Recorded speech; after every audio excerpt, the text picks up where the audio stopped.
Good afternoon, as we say in Hebrew, Gamar Chatima Tova. My name is Jonathan Sarna. I'm the director of the Schusterman Center for Israel Studies here at Brandeis University, and it's really my great pleasure to welcome you all to our 21-22 Scholars Seminar, the very first meeting of the seminar. And we're very fortunate to kick off our seminar this year with Dr. Nechumi Yaffe. Dr. Yaffe is a faculty member in the Department of Public Policy at Tel Aviv University. She earned a PhD from the Hebrew University in Jerusalem. She filled a very prestigious postdoc at Princeton, affiliated with the Daniel Kahneman Center there and its Center for Human Values. And that makes sense because her interest is how identity and social norms and authority all play a role in creating and preserving poverty. Dr. Nechumi has been particularly interested in the Haredi, the fervently Orthodox community in Israel and the United States. She served as an advisor to the Haredi educational system. She actually wrote a new curriculum and textbook in history, which is now used in Haredi high schools.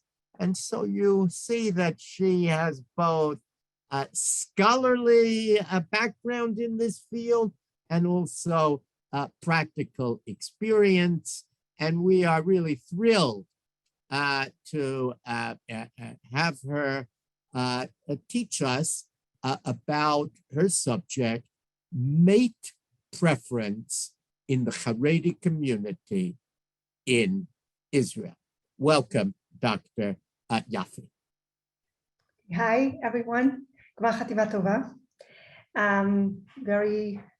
It's very nice to be here, and COVID has shrunk the world, and now I can be in Yerushalayim and give a seminar in Brandeis, so has some nice size to it.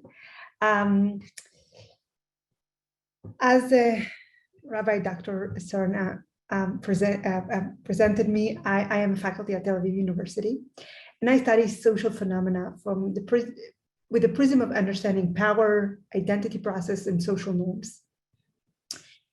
The field of research through which I try to understand social phenomena is the ultra-orthodox community, Haredi community, which I belong to.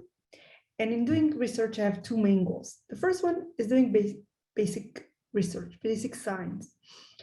The extremes of social phenomena that occurs in the Haredi community is a very unique opportunity to see some phenomena in a very sharp way. There's no PC in the Haredi community, so people like say out loud a lot of things that in other community you have to like little dig. And you can actually measure and see some phenomena that are somehow more blurred in other places and interfere to the general human social experience. This is one motivation. And the second motivation is to really understand better the Haredi community and to try to map it out. And yes, I do want to find ways that how my research will be applied. In the paper I'm going to present today, you're going to see both motivations. So here's how we're going to do it. I'm going to present a little bit of theory, and then I'm going to present the data. And we're going to see how the data really articulate a bigger story. Then we're going to kind of do a small mini discussion of the findings and their implication. And then I'm going to open up the floor for some questions. So one of the biggest challenges of the Haredi community is its poverty. Actually, I think it's well known that the Haredi community is the poorest sectors in Israel, and its poverty is twice its size in its population. Poverty, whoops. Poverty is one of the most difficult political and social problems the world is facing. Poverty always occurs in the context of unequal social structures. And so, poverty is a phenomenon that is associated with groups and identity. So insights that related to social processes can help us understand poverty.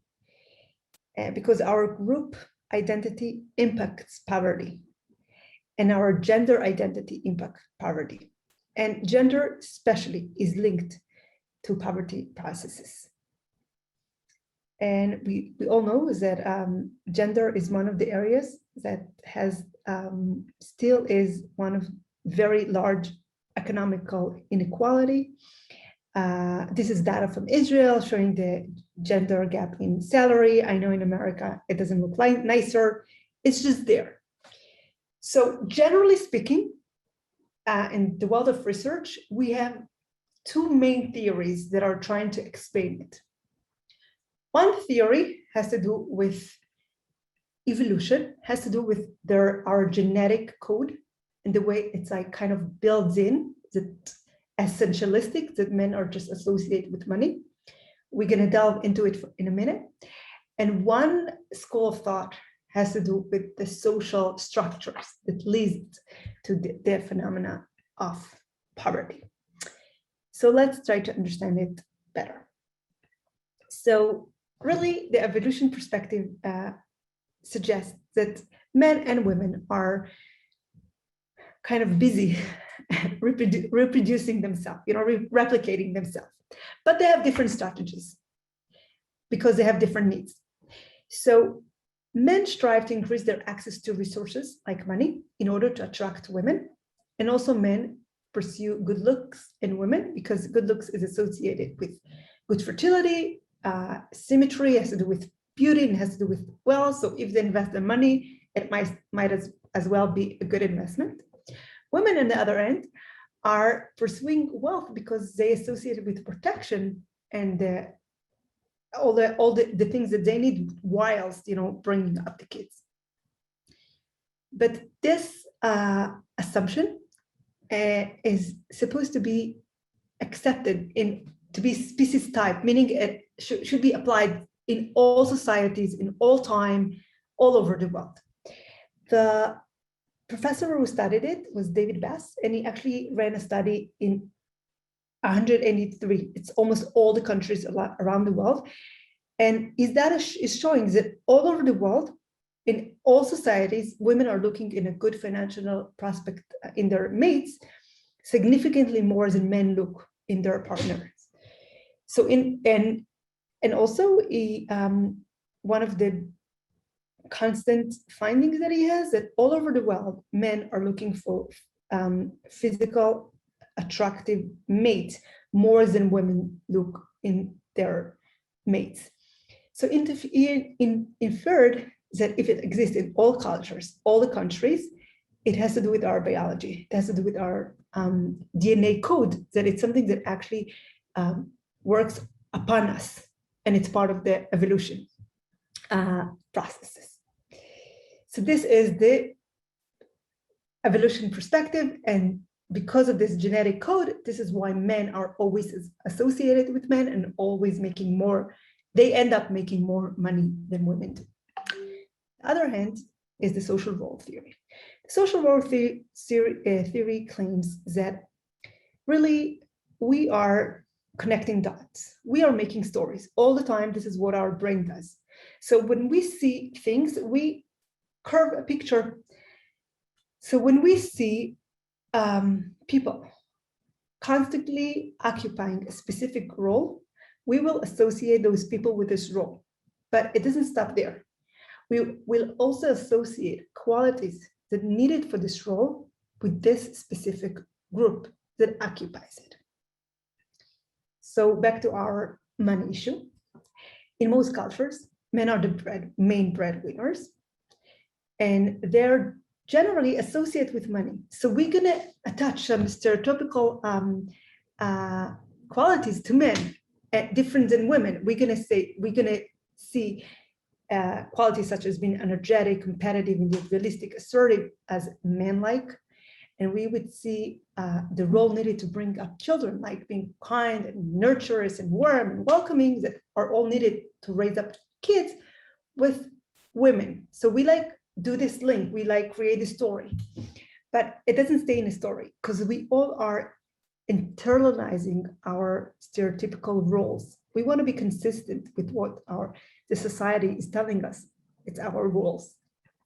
So we are preserving those rules. And there is many, there's a lot of research showing that men place high value on money, more than women do. And women, on the other hand, feel very uncomfortable with money. They feel like it's incoherent with their gender role. So actually the Liebernard that came up with very big research, her paper is called Nice Girls Don't Ask, because to be a girl, you don't negotiate money, you don't demand money, you feel uncomfortable with money because it's being inconsistent with your role, gender role. So according to social role theory, the reason men all over the world are making more money than women do is because they internalize their stereotypical role. So if this is the case, and we want to prove it, all we need to do is to find a place where men are not the primary breadwinners. And then we can see, like, is it evolution or is it culture? But all over the world, men are the prime breadwinners all over the world, but one community. The Haredi community in Israel is the only community as a community that women are the main breadwinner. So I'm just gonna take a few minutes, just give you like a fuller glimpse. I assume that if you in this seminar, you have a little bit of a concept of what the Haredi community is about. So I'm just gonna do it really quick. So first of all, let's look at the numbers. So you can see, this is like from last year. 83 of the secular women are in the labor market and 78 of the Haredi women, very close, 5% difference. Whilst only 52% of the men in the Haredi community are participating in the labor market. And this phenomenon is unique to Israel. Why? Okay, so the Haredi community really emerged in the 18th century as a response to European Enlightenment and as a way to preserve religious life and adherence to halacha in its strict interpretation. The Haredi community comes with a whole baggage of values and ways of life, but we can name a few. And one of the leading, if not the leading value, is Torah study, amongst others. In the late 60s and the beginning of the 70s, a new social phenomena had started in Israel. A phenomena that men are staying in learning, as we call it, a lifetime learner, well, many years after they get married, as their profession. They stay in learning and they don't provide for their family. So actually, the first research done on it was by Eli Bergman in Oxford. He actually shows that this is going to bring big economical ramifications. And there is a few reasons why it happens. First of all, there was a real big pressure about re-establishing the world of Torah after the Holocaust. So this notion of like, there is a need to do something a little drastic around learning was like there. Then in Israel, there is this story of the IDF. And in Israel, those who stayed in learning were exempt. So it kind of like nudged people towards staying in learning. And they had a little bit of, some of the families had a little bit of money from the German pensions. So it started as Ashkenazi phenomena, but then like, Lithuanian Ashkenazi phenomena, but then it's like sipped over to the Hasidic community and to the Sephardic community as well. So we have a very interesting phenomena that, traditional rabbis are telling women, get out of the kitchen, go to high tech, make money, and don't forget your mission aside, keep bringing a lot of kids. But women lived up to their task, and we have this phenomena that women are having big families and they are the breadwinners. And because they can't work longer hours, they don't have such a great training, we get communities that it's very poor. But I have a very rare opportunity to do research. I want to suppose and say is that I collected this data in 2013. This is 8 years, 8 years from today. And there has been major shifts in the Haredi community, especially around topics of poverty and attitude towards money. We're going to discuss it later because I just, a few weeks ago, just recently replicated the study. We're not going to be able to see findings, but I'm going to tell you more about it. So we have to keep in mind, I collected in 2013, and what we're going to see, it's there, from there. So first of all, I wanted to check and see, will being the primary breadwinner affects men's and women's attitude towards money?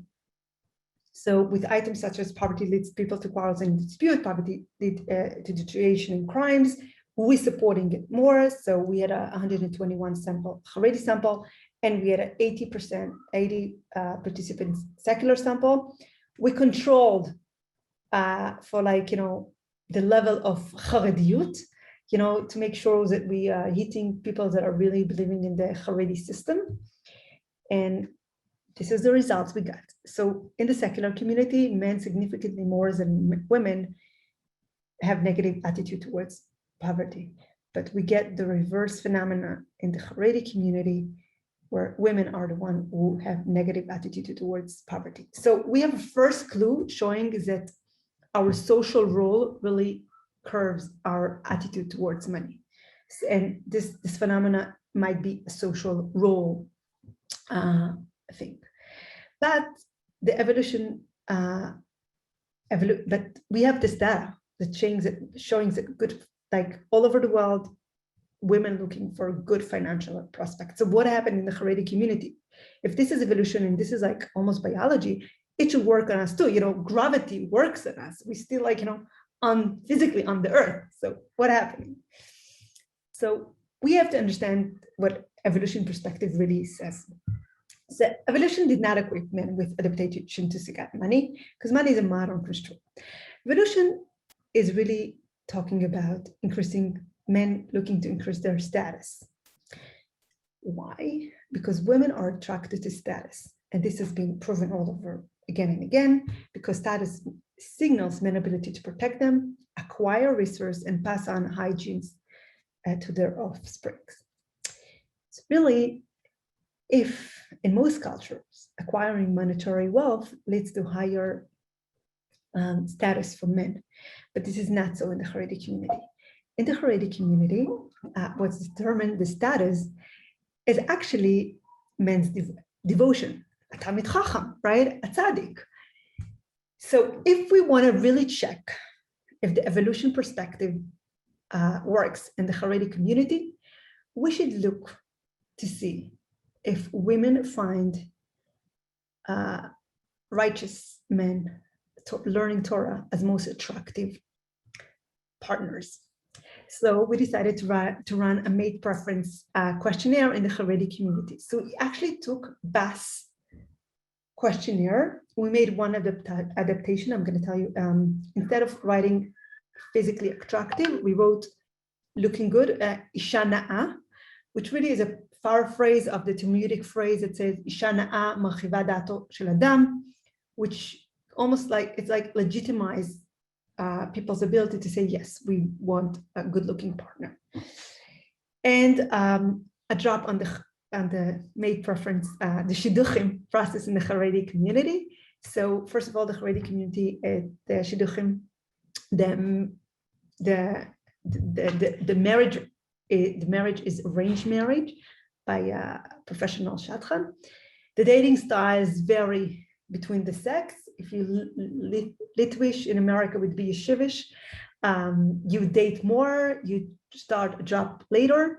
If you're Hasidic, you're going to start job younger, and you're going to date for shorter time.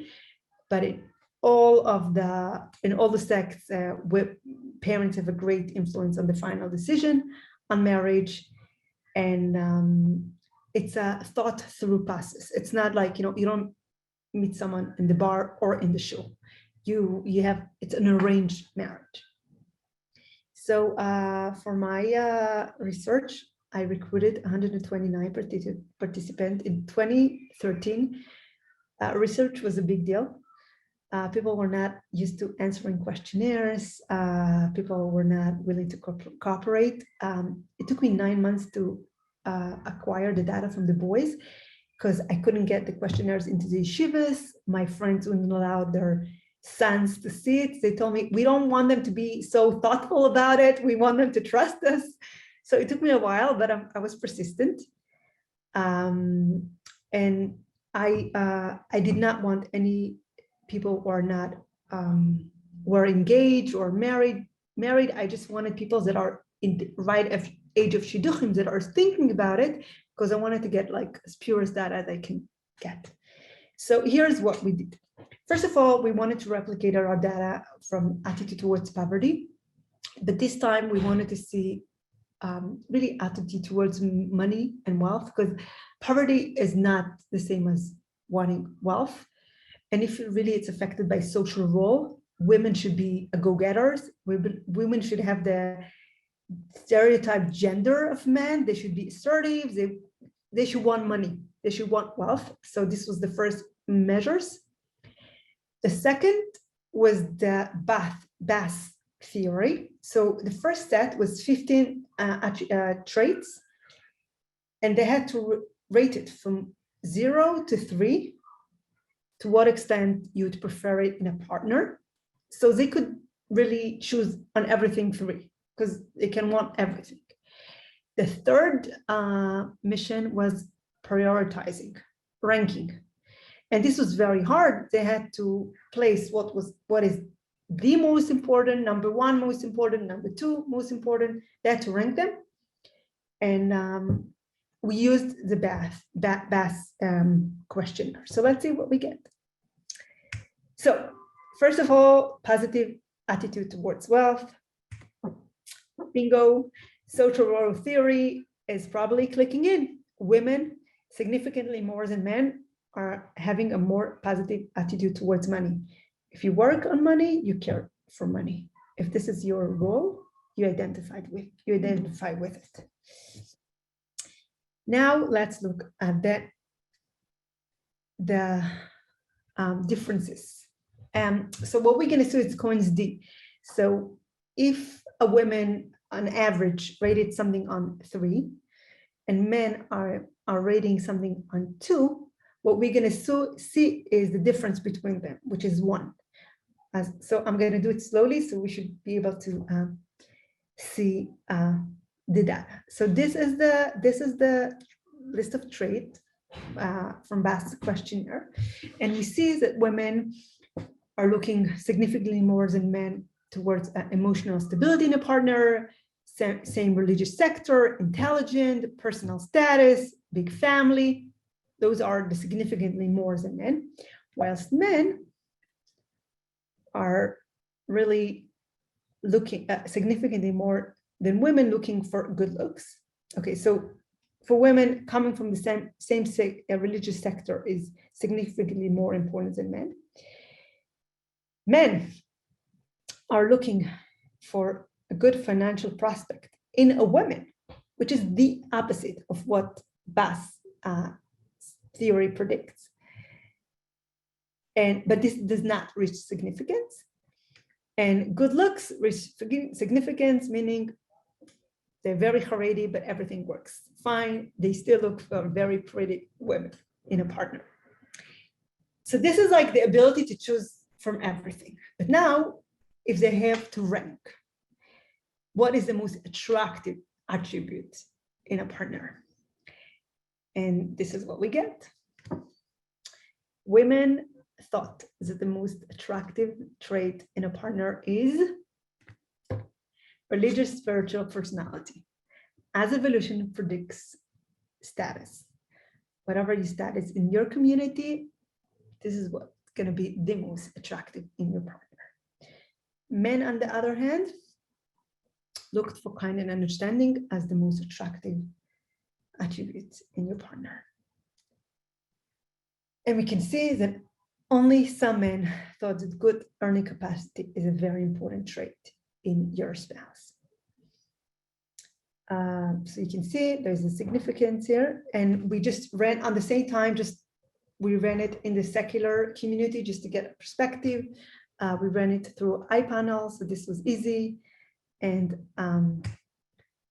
we used an established measurement towards wealth, again, rating and ranking. So in the secular community, we got the opposite effect. Men are the one who are having significantly more positive attitude towards wealth. And the rating is a little similar to the Haredi community: intelligent, dependable, emotional stability. But hey, financial prospect in a partner is significantly more important to secular women than to men. And good looks are very important to secular men. And for secular women, kind and understanding is number one, intelligent is number two, exciting personality, and religious spiritual personality was still chosen as something very attractive, but no way near the Haredi sample. And this is the men. And we can see that also the men find kind and understanding as the most important, and intelligent and exciting personality. And again, also religious spiritual personality was also chosen a few times as something very attractive, but not like in the Haredi sample. So let's see all of that together, and then we're going to discuss it. So first of all, we can see almost like a mirror effect. In the Haredi community, women are the one who are having positive attitude towards money. And in the secular community, men are the one who is having the positive attitude towards wealth. So this is in line with social role theory.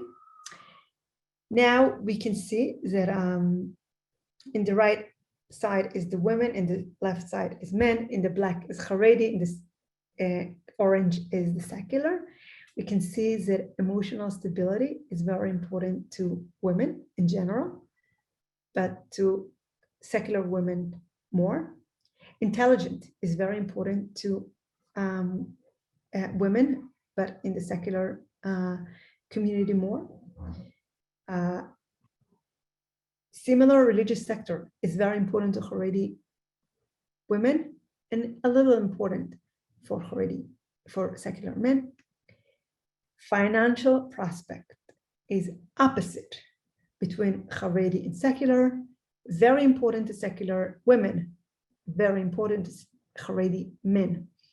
And both secular and Haredi men are looking for good looks. And when we're looking at ranking, we can see that religious spiritual personality is very important to Haredi women. And intelligent is very important to secular women. Good looks is important to Haredi, to secular women. Intelligent is only important to secular men. Haredi men, they need them to bring money, but they don't need them to be intelligent. And good earning capacity is only important to Haredi men. So to wrap up all the funding, and again, good looks is very important to men, Haredi and secular.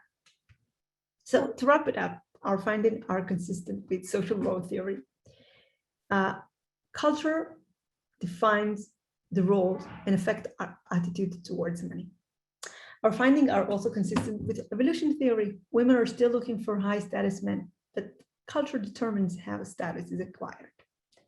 And our finding can contribute to better understanding how culture and evolutionary mechanism interact to produce attitude. Now I want to stop and talk about a bigger phenomena, and then I want to tell you more about the findings that I have. So one would think that money and being the breadwinner were supposed to nullify the inequality between men and women in the Haredi community, because money speaks. Money is a very, very strong, it's power. And you would expect women to be much more powerful in a community where they bring the money. But in that community, there is something that is more important than money. And this is Torah learning. And obviously, women are not allowed to access it. So we see that really the way societies are being organized is that patriarchy really keeps itself. And the content is almost less important because we see money that was supposed to nullify it. And it's like the most important thing. So this community came up with something which is more important, and women are exempt for getting it. And one can say, those Haredi people, they're so primitive and they're so obnoxious. And look how they treat women. Even when they bring in money, they still can't reach equality. But if we want to be honest, we can see that this actually happens all over the world. You know, for many, many years, women thought that if they're going to go into science, then they're going to acquire same power as men will, right? But what we know is that all the places that women are entering, their status is dropping and they're getting paid less. And it's being covered in pink, and they don't reach equality. And they can't really, if we want to, we can't come to this egalitarian place that we want to come to, which tells us that this place of us wanting to have a more just community has to be both genders' interest. It's not going to help if only women would care about it. We need men and women to care about it and to understand why it's important. And those are the people that helped me. And I just want to speak quickly about the data that I have, the new data that I have. So recently I decided to replicate the data on mate preference, and I had some, the main idea that I was thinking of is that really one way to capture how a community is being fluctuating and being changing is to see how the way they change their values and what's important. And actually this can be reflected in the shidduchim process. What is important and what is not important is very, very, it's strongly accented in the shidduchim process. And this goes back to what I said in the beginning, that in the Haredi community, things are sometimes very, very sharp, very blatant, so you can actually measure them. So I decided that every few years, I'm going to run this mate preference research. And this way is it's a great way to see how the community change. So just recently, I replicated this study, this time with 2,800 participants, which is a huge sample.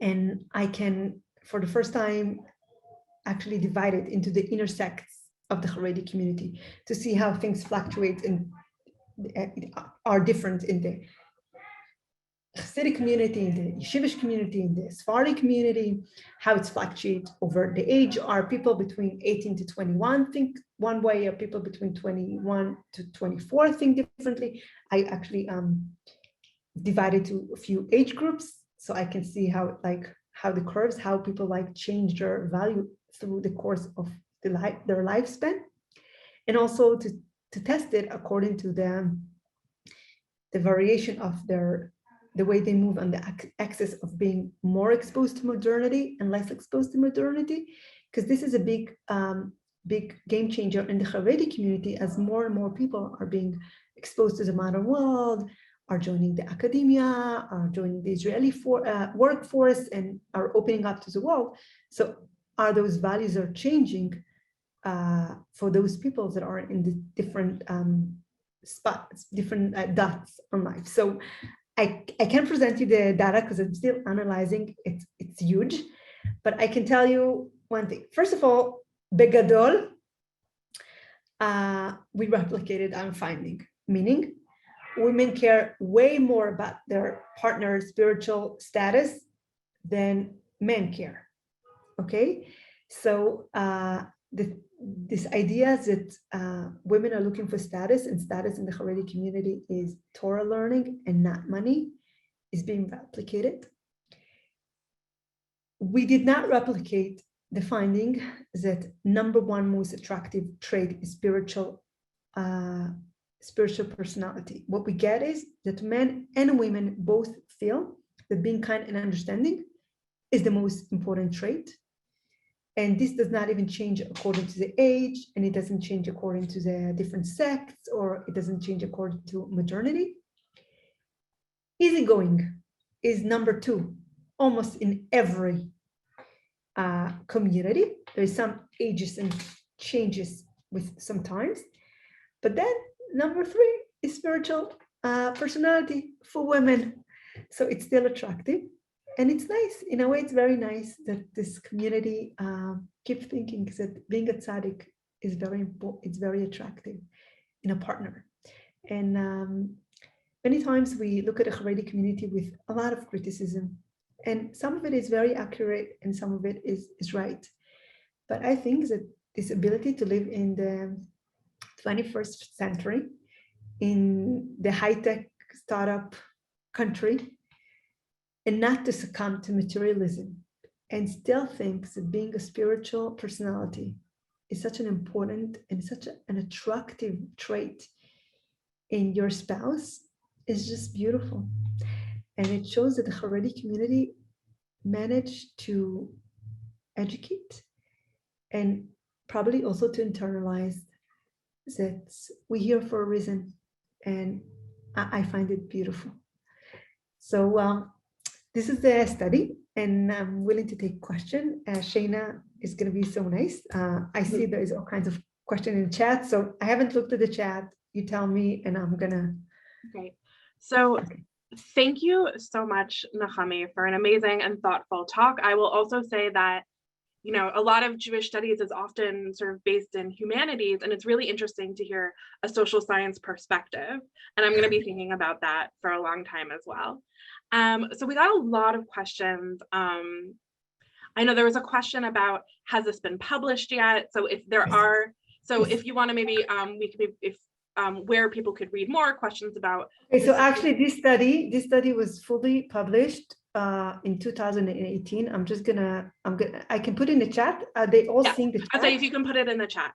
If people want to know about your standard deviations and your charts. So. Oh, so, okay.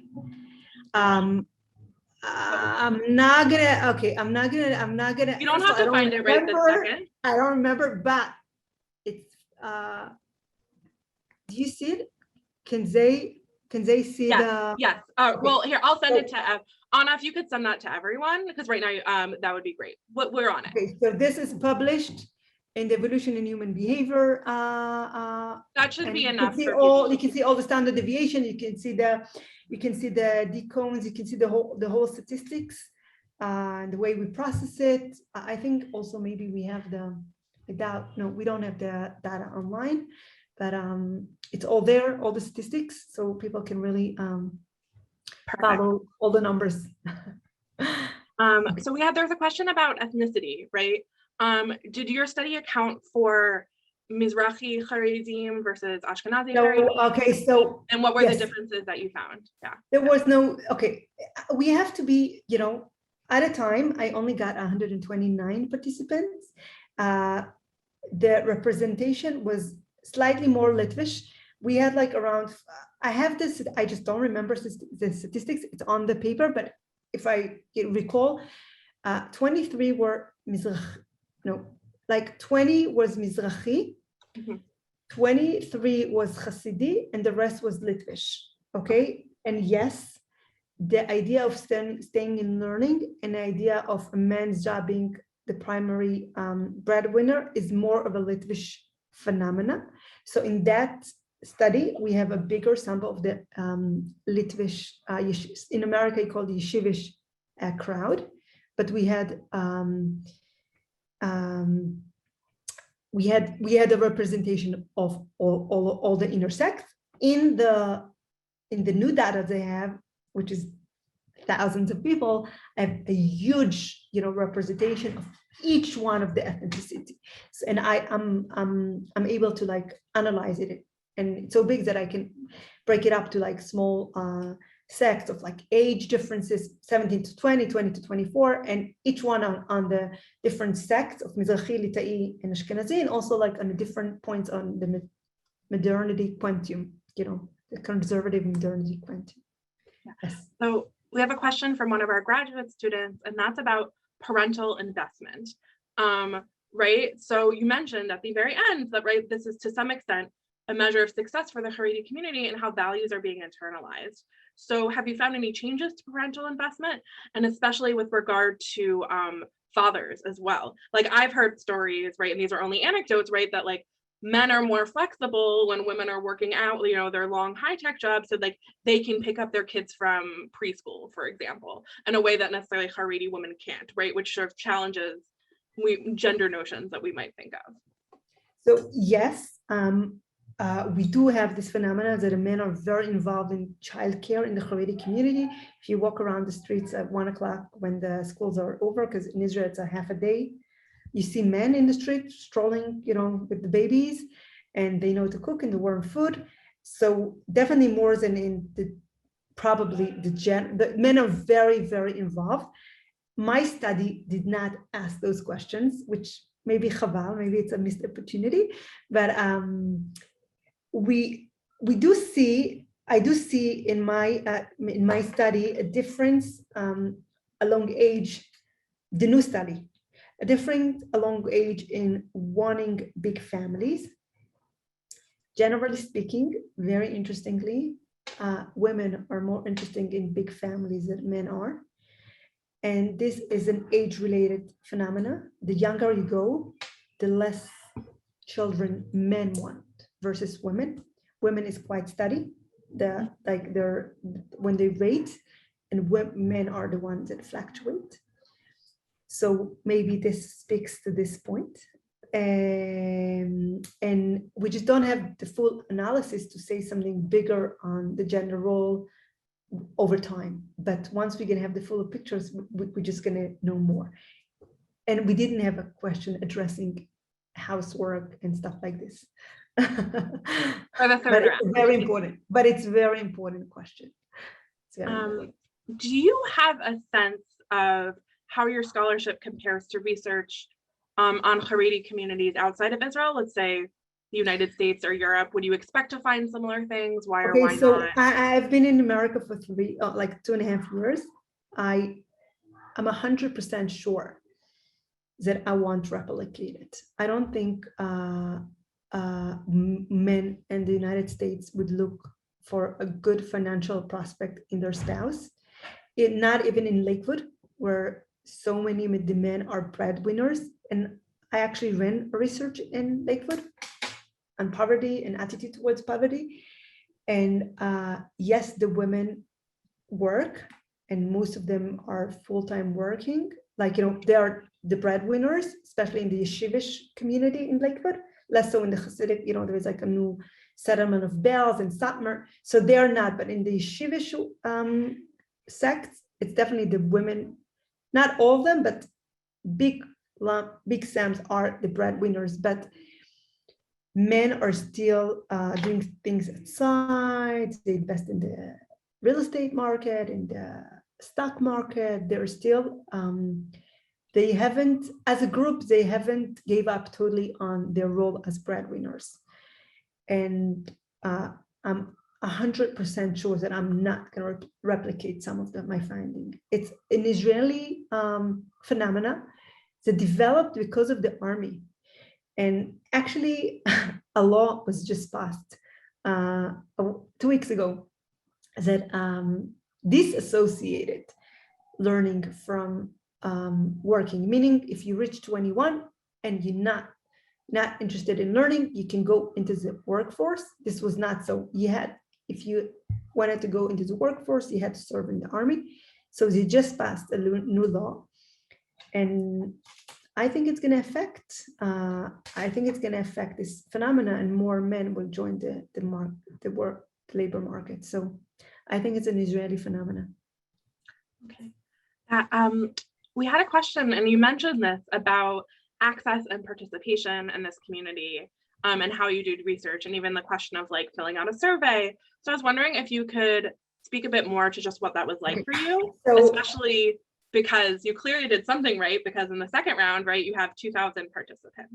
No, 2,800. 800, excuse me. But still like a huge, right? No, 2,800. 2,800, okay. Hi. Okay. So if you could just speak about, what it's like to do research in the community. It's very interesting. When I started doing research, 2013, getting each questionnaire was like a nightmare. And I do political psychology. So like it's a lot of manipulation. You give them to read something and you manipulate the way they think. And you need really people to be very very involved. And it was murder. It was like every time I needed to pass a study was a big deal. As time went by, became easier and easier. And then a few years ago, this phenomenon of WhatsApp really spread out in the Haredi community. Today, WhatsApp is the biggest, the most common way people write. It's a real net. So you pass a link and people get in. So I have my ability to access data really increased like from 100 to thousands. And actually recently I started working with one of the biggest, not the biggest website, Haredi news website, Kikar Shabbat. And I run their research division and I publish survey on their website. And their websites represent 80% of the Haredi community. We constantly get 80% that we know that actually statistically covers the 100. I mean, I'm not going to go into how it works. So my life has become very easy and very, very interesting and very attractive. So I can ask everything, and I'm not completely in a Lunar Park, not completely in a Lunar Park. A walk in the park, Omri Bangladesh, yeah. Yeah, but I'm in a good spot. You're in a good spot. Yeah, so there's another question about differences between, right, what individuals want and like what family and society wants. And I was thinking of this because, this morning I was thinking about all the TV shows I love about Haredim, where this is like really a central theme, right? It was in Shtisel, it's in the season of Shababnikim, right? And it's often along ethnic lines. So do you have a sense of, is there a disconnect, let's say, between what the older generation wants, who's arranging the match, versus the younger generation, which does have to agree it's not a totally arranged marriage, and how that sort of plays out in your data? So this is one of the things that I want to measure. Since I have such a huge sample, I'm splitting it by age, and I can see what are the important traits for people about 40 plus, which would be the parents' age, and people that are 20. And from like very small, like very beginning of analyzing, there is a difference, but it's not shocking difference. And I want to say something. Children internalize their parents' values, especially when it comes to shidduchim. When they don't, this is when you have a show. This is when it's interesting. This is when Akiva wants something else than Shulam. Because usually the children wants like what the parents want, and psychologically it makes sense. It is very frightening, and they know nothing about the world. So who to trust if not your parents? So the norm, I mean, I don't think I'm going to find major differences. Maybe I will, maybe I won't. I'm looking forward. But we have to remember that exceptions make a good story. Everyday assumptions are just boring, So Shtisel is interesting. Shababnikim is interesting. Both are great shows. Yeah, very entertaining. Yeah, and that's so good. I think it's especially important reminder, right? As someone who's analyzing those shows, right? To have the reminder from the social scientists to remind folks. I do think that Shtisel at least is making a quite, I mean, I haven't seen the third thing yet, the third season.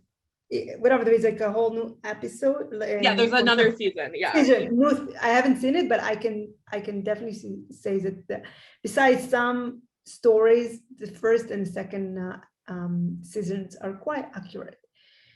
Shababnikim is less, but to begin with, they are talking about this exception. Right. This is extreme exception phenomena that is in the, in the subskirts, like it's already in the margins. So, but it's very entertaining. Right. I have a question about the sort of maybe the shidduch process itself and how that relates to some of the poverty and sort of issues that you've alluded to, is that often there are financial obligations attached to the shidduch. Always.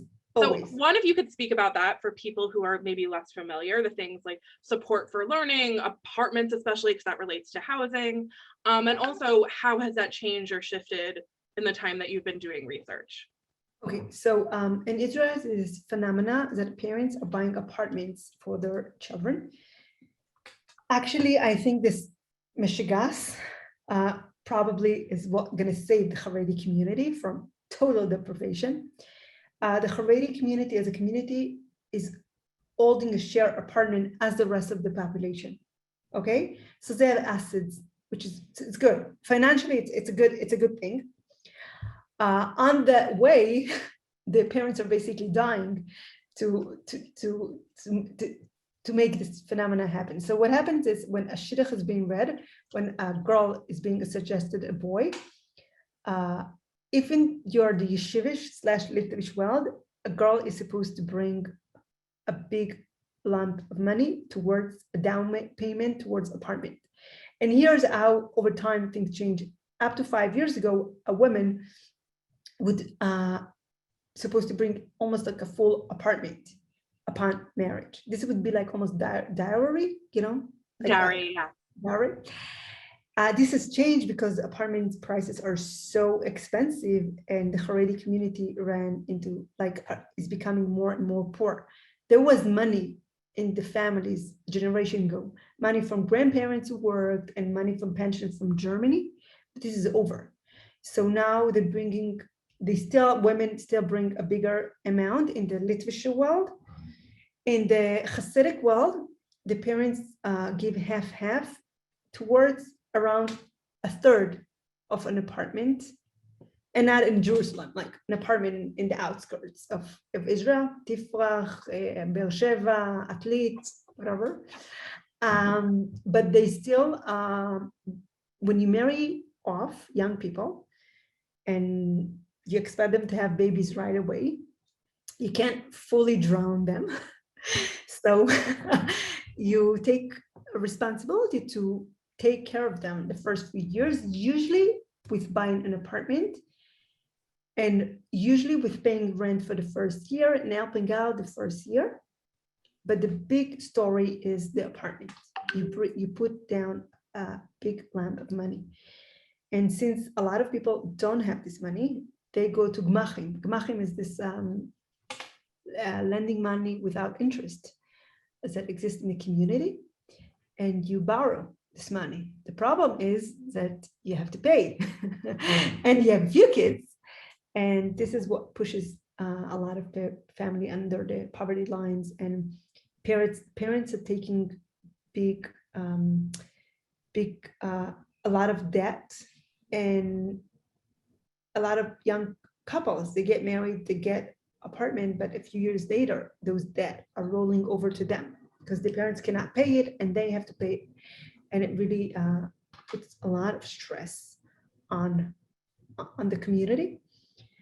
It's an arranged marriage, which means the money is spoken about, where the couple is gonna live is spoken about. And it's a very artificial process. You find out a lot of information about the prospect, the boy or the girl, and you find out a lot of information about the family. And if you're good parents, you do it because you care for your child. And then when everything, like you hear the answers you want to hear, you let the children meet. In the Hasidic circle, it would be in the most extreme sex, like ger and satmar. It would be just a one-time date. And only if you really didn't like them, you would say no. The answer, that the norm is that if you don't have a reason to say no, it's a yes. Okay.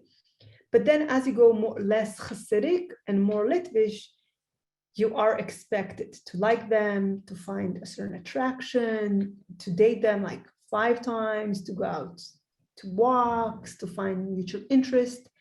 So it like very under continuum. So the very extreme would be the very extreme Hasidic, and then like you have the Litvish and the Sephardic that you do meant to like each other to a certain extent.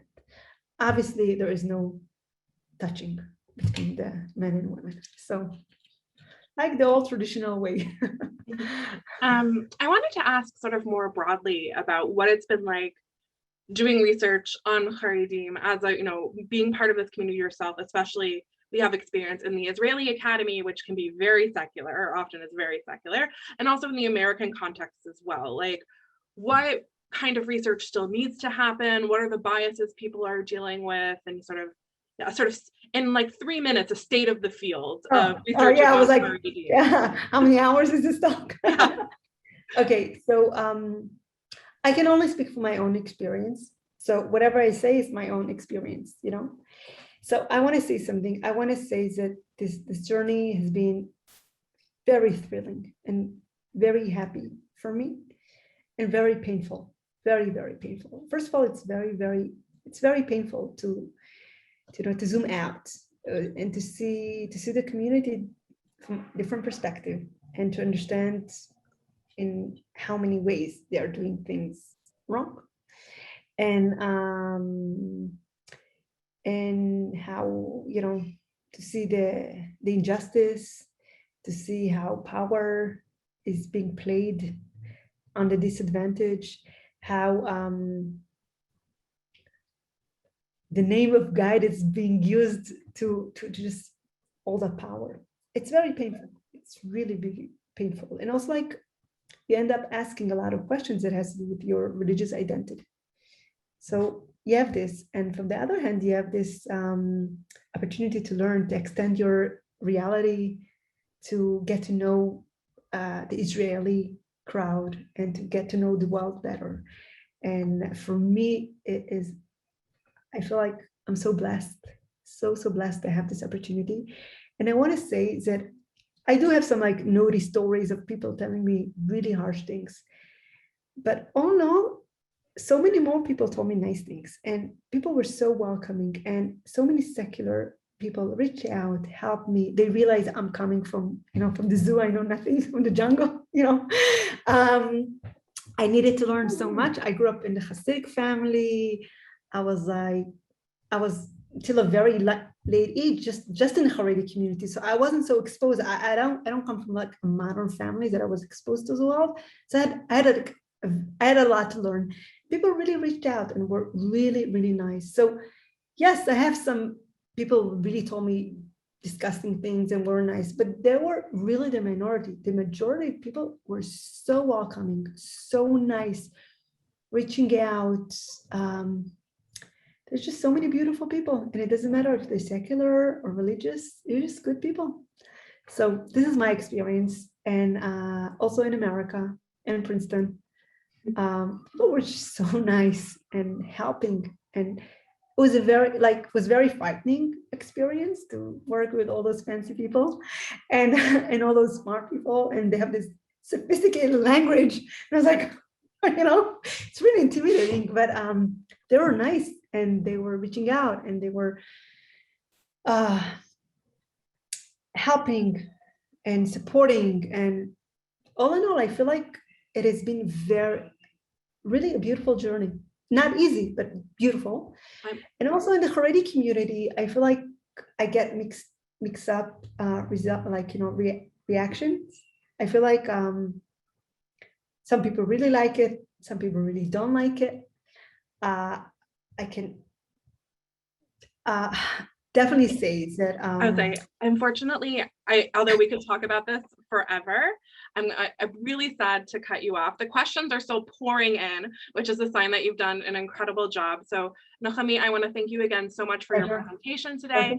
I want to thank everyone who joined us. A reminder, all of our events and our seminars are on our website. Make sure you're signed up for our emails. And thank you all so much, everyone, for coming. Have a lovely day.